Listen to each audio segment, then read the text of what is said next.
You've tuned into The Mountain Gardener with your host, Ken Lane. Gardening it can be challenging, but with these simple insider tips, you'll reap huge rewards.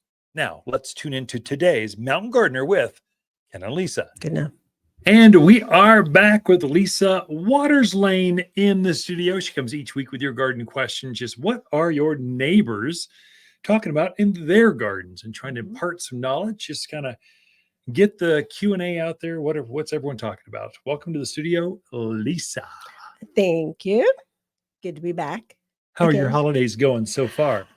Pretty good. I have most of my shopping done. Really? How about me? Anymore, it's so easy to shop. I have yours, and they're actually surprisingly good this year. Usually I struggle because you buy what you want. But this year, pretty cool.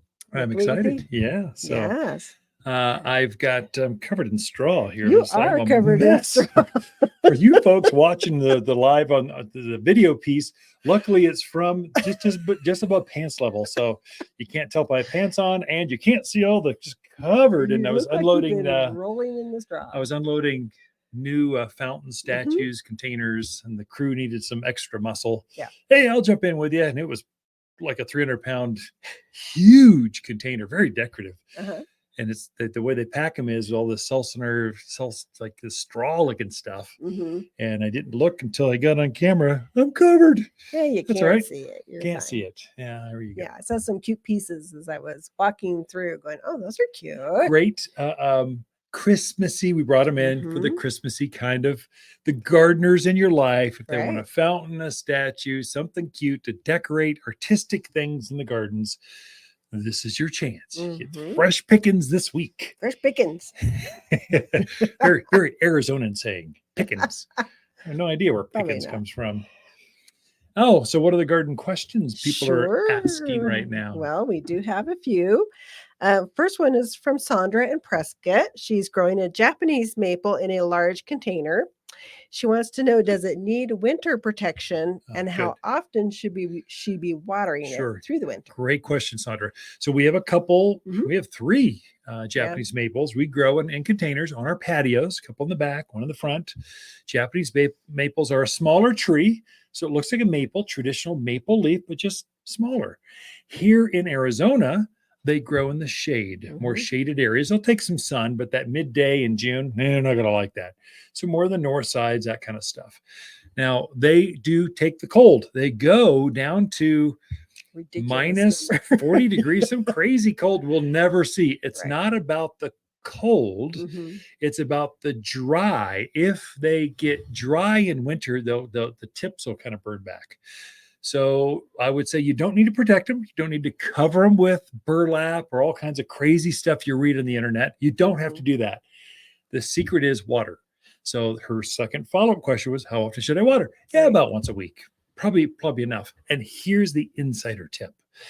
If you hear the weatherman going, oh, it's a cold one, a storm's coming, oh my gosh, it's going to be so brutal.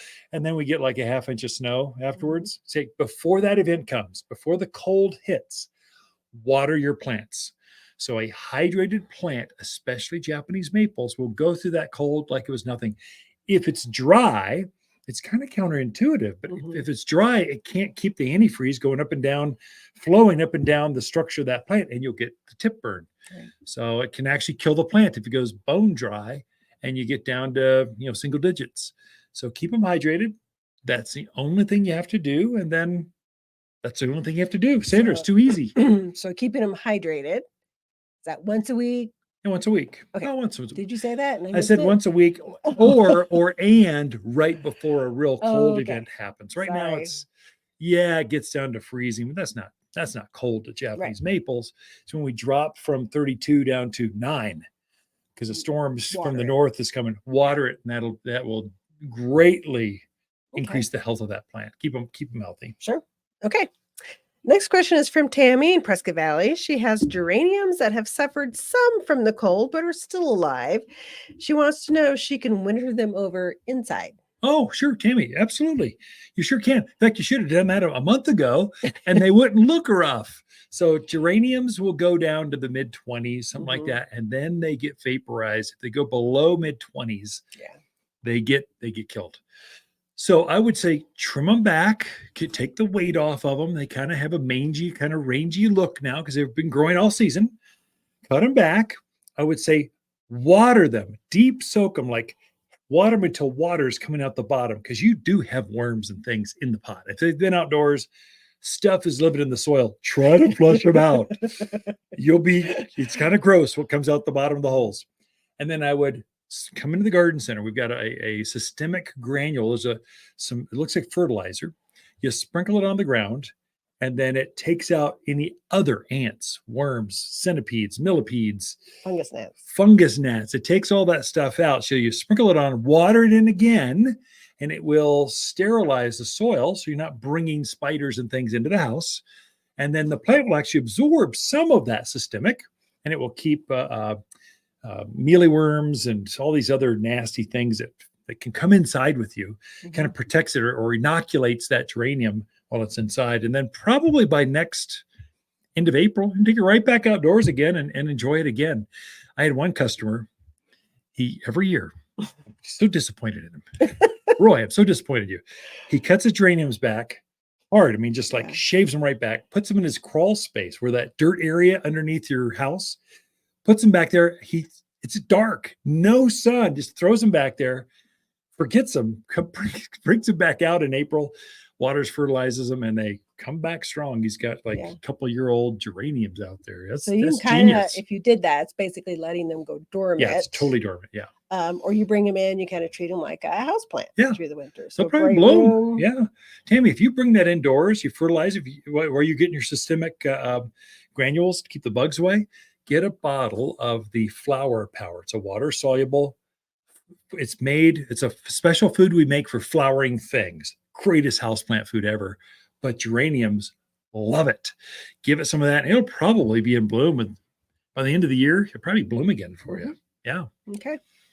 Our last question, I think we have time for, is Jim in Prescott. He has a wildflower patch that has obviously died out, done its thing, gone dormant. Wants to know, should he cut it back or wait to cut it back? And then also, does he need to water that through the winter at all? Yeah, good question. So who was that again, Roger? Jim. Sorry, Jim. Jim from Prescott. Got it. Cut them back whenever you want, whenever you feel you want to get some sunshine out there. If you don't, the snow is just naturally going to make it kind of mat down as we go through winter. Birds will peck through it and look for it and stuff. So you can prune it back at your convenience whenever you feel like. Do you water it? Should you fertilize? Should you care for it through the winter? I would say it is good to fertilize it. Not so much right now. I would say into February, fertilize it with the all-purpose plant food. That is going to encourage additional seed growth. And if you really want, if you want them to go crazy, if you want flowers like you've never seen, give them the all-purpose plant food. So while you're spreading that out, also give it humic. Humic is humic acid. It helps seed germinate and get deeper roots. And so if you get deeper roots from your new seedlings next spring and you fertilize them, you're going to have people are going to be walking by going, wow, Jim, how did you pull that off? That's crazy. How do I do that? Well, I listened to this couple on the airwaves. They call them the mountain gardeners, and they just told me to fertilize it with humic and all-purpose plant food. And you get this, voila. And that's what we do I've got a couple patches. So we do, and it's just what it's the picture. It's what you envision wildflowers should be. That's what they are, because we do those two things. You do it right before they germinate in spring. So you're going to start germinating sometime in March. So do it the 1st of March into February, and you'll have a great pass. Water. Don't water very much. Maybe water them a couple times a month. If it's been dry, because we get some real dry spells, that'll keep the roots. They're hibernating underground right now. A good wildflower patch is a perennial. The roots are hibernating. They will come back next spring.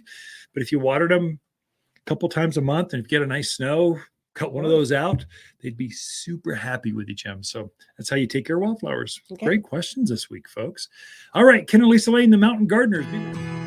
Hi, Waters with the plants of the week and our Roman beauty rosemary. This Mediterranean beauty has graceful, arching branches that flow over rock walls, raised beds, or container's edge. a culinary herb often used in potpourri. Rugged, deer-resistive, evergreen, likes crummy soil, drought, and abuse. Now that's my kind of shrub. Waters Garden Center, 1815 Iron Springs Road in Prescott, where people who love unusual, healthy herbs, they love to shop. For a more fruitful garden, increased success in the landscape that just feels better, then tune in daily to the Mountain Gardener podcast. Subscribe through your favorite podcast streamer or visit watersgardencenter.com. Better yet, visit me directly right here at Waters Garden Center. Thanks for tuning in.